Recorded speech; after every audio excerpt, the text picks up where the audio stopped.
الحمد لله رب العالمين والصلاة والسلام على سيد المرسلين وعلى آله وصحبه أجمعين اما بعد۔ صحیح بخاری کی ایک روایت ہے عائشہ رضی اللہ تعالی عنہا سے مروی ہے، جس کے اندر ہے کہ مسجد نبوی میں ایک عورت تھی جو کالی تھی، اور مسجد نبوی میں اس کا خیمہ لگا ہوا تھا۔ وہ مسجد کی خدمت کیا کرتی تھی، مسجد کے کوڑے کرکٹ اٹھایا کرتی تھی۔ عائشہ رضی اللہ تعالیٰ عنہ فرماتی ہیں کہ وہ میرے پاس آیا کرتی تھی اور آ کر کے مجھ سے باتیں کیا کرتی تھی، لیکن جب بھی آتی تو یہ کہتی، یہ شعر پڑھتی، وَيَوْمُ الْوِشَاحِ مِنْ أَعَاجِبِ رَبِّنَا وَيَوْمُ الْوِشَاحِ مِنْ أَعَاجِبِ رَبِّنَا إِلَّا إِنَّهُ مِنْ بَلْدَةِ الْكُفْرِ أَنْجَانِي،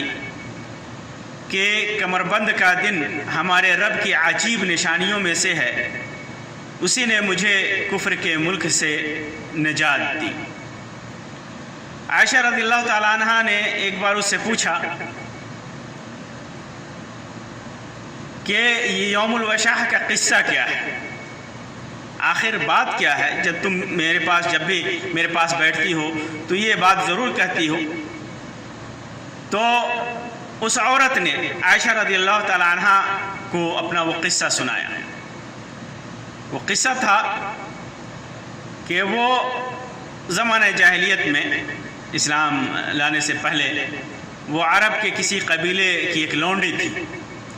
تھی، انہوں نے اسے آزاد کر دیا تھا، لیکن وہ کہیں گئی نہیں، انہی کے ساتھ اٹھتی بیٹھتی، کھاتی پیتی، انہی کے ساتھ رہتی۔ وہ عورت کہتی ہے کہ ایک دفعہ ان کی ایک لڑکی، اس قبیلے میں ایک لڑکی کی شادی تھی، وہ دلہن بنی ہوئی تھی، شادی تھی اس کی، وہ دلہن بنی ہوئی تھی۔ وہ نہانے کو نکلی اور اس کا وشاح احمر کمر بند جو سرخ تسموں کا تھا یا جواہرات سے آراستہ وہ پیٹی، وشاح کہتے ہیں جواہرات اور ہیرے جواہرات سے مرصع وہ پیٹی، جسے عورت اپنے کمر سے لے کر کے گردن تک اسے پہنتی تھی، اوپر سے مخالف کر کے، نیچے کمر سے لے کر کے گردن تک اسے پہنتی تھی۔ حسن کے لیے، زیب و زینت کے لیے پہنا جاتا ہے۔ بعض ہمارے ملکوں میں کسی کو کوئی ایوارڈ دیا جاتا ہے تو اس قسم کی پیٹیاں اسے پہنائی جاتی ہیں، یا کوئی قاضی وغیرہ، جج وغیرہ کسی مناسبت میں شریک ہوتا ہے تو اسے وہ پیٹی دی جاتی ہے۔ اسی طرح کی پیٹی جو سرخ رنگ کی تھی، لال رنگ کی پیٹی تھی، اس لڑکی پہنی ہوئی تھی۔ وہ جب نہانے گئی تو اس نے اس پیٹی کو اتار کر ایک جگہ رکھ دیا، یا روایت میں آتا ہے کہ وہ گر گیا، یا اس سے گر گیا، اس کے بدن سے گر گیا۔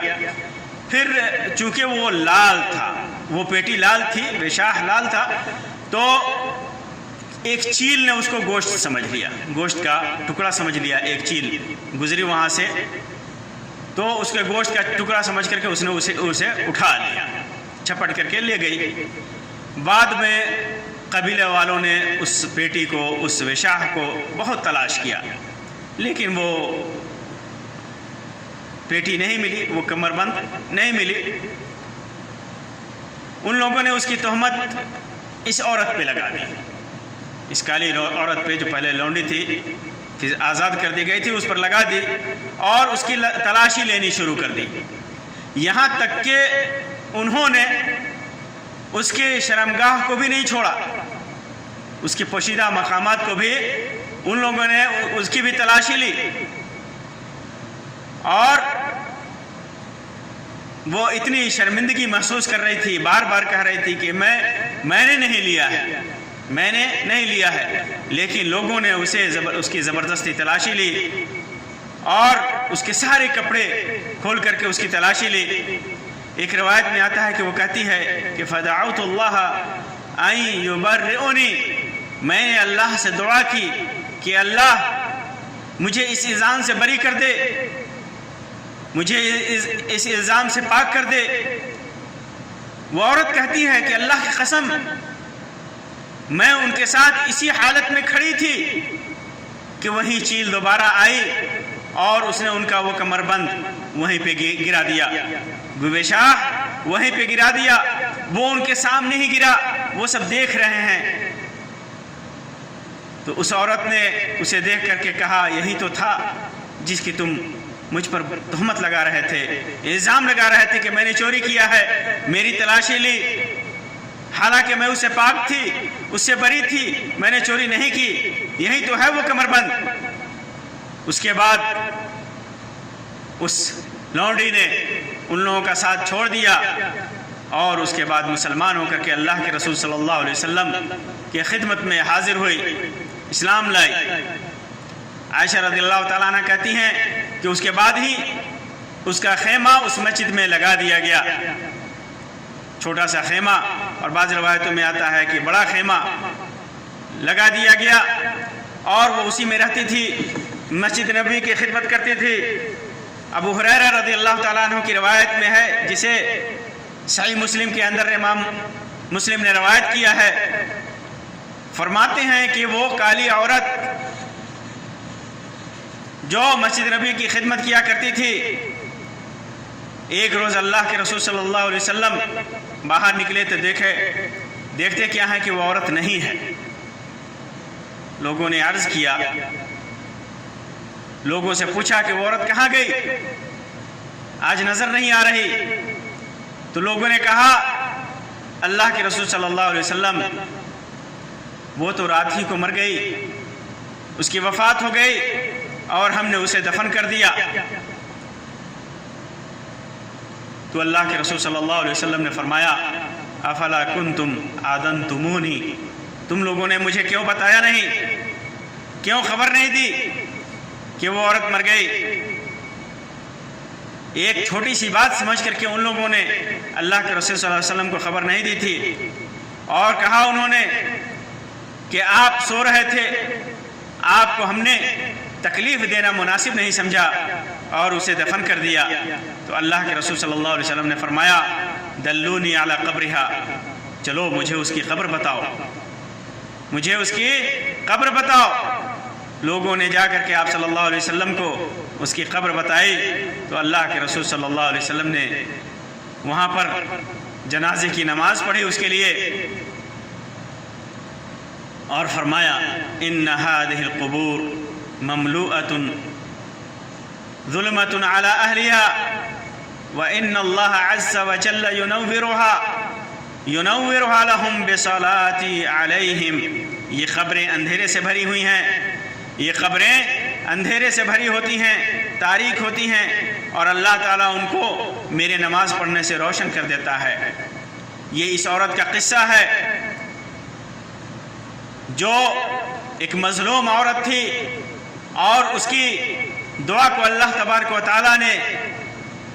ظالموں کے حق میں بڑی جلدی قبول کر لیا اور اسے اس چوری کے الزام سے بری کر دیا۔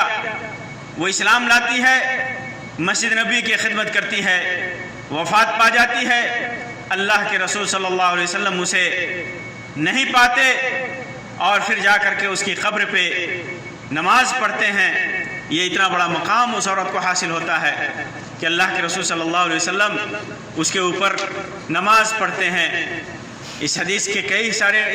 کے اندر کئی ساری نصیحتیں ہمارے لیے ہیں۔ پہلی نصیحت تو یہ ہے کہ مظلوم کی دعا، بد دعا اللہ تبارک و تعالی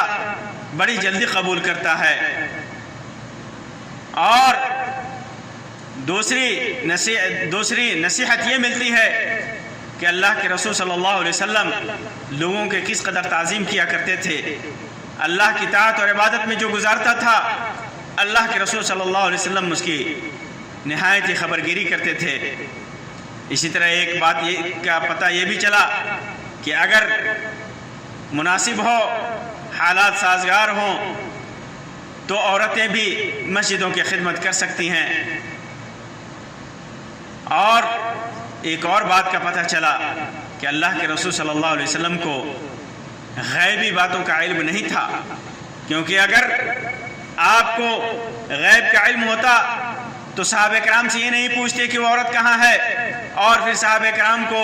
بتانا نہ پڑتا کہ ہم نے دفن کر دیا، وہ مر گئی، دفن کر دیا،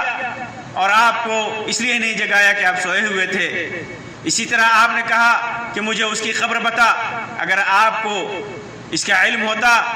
تو ضرور آپ بغیر پوچھے بغیر بتائے اس قبر پہ جا کر کے نماز پڑھتے۔ اسی وجہ سے اللہ تعالیٰ فرماتا ہے قُلْ لَا أَقُولُ لَكُمْ عِنْدِي خَزَائِنُ اللَّهِ وَلَا أَعْلَمُ الْغَيْبَ وَلَا أَقُولُ لَكُمْ إِنِّي مَلَكٌ إِنْ أَتَّبِعُ إِلَّا مَا يُوحَىٰ إِلَيَّ،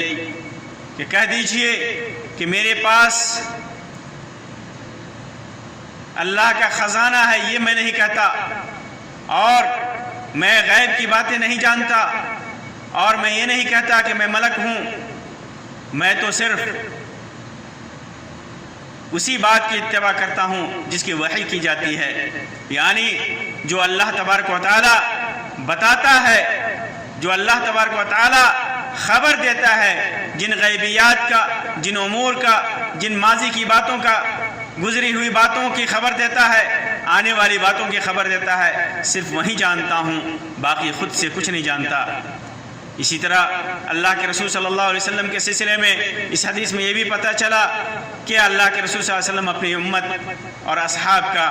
کس قدر خیال کیا کرتے تھے۔ اللہ تبارک و تعالیٰ سے دعا ہے کہ اللہ تبارک و تعالیٰ ہمیں دین کی سمجھ عطا فرمائے، ہمیں زیادہ سے زیادہ نیکیاں کرنے کی توفیق عطا فرمائے، اور برائیوں سے بچنے کی توفیق عطا فرمائے۔ آمین یا رب العالمین۔ وآخر دعوانا ان الحمد للہ رب العالمین، وصلی اللہ علی خیر خلقہ وسلم، والسلام علیکم ورحمۃ اللہ وبرکاتہ۔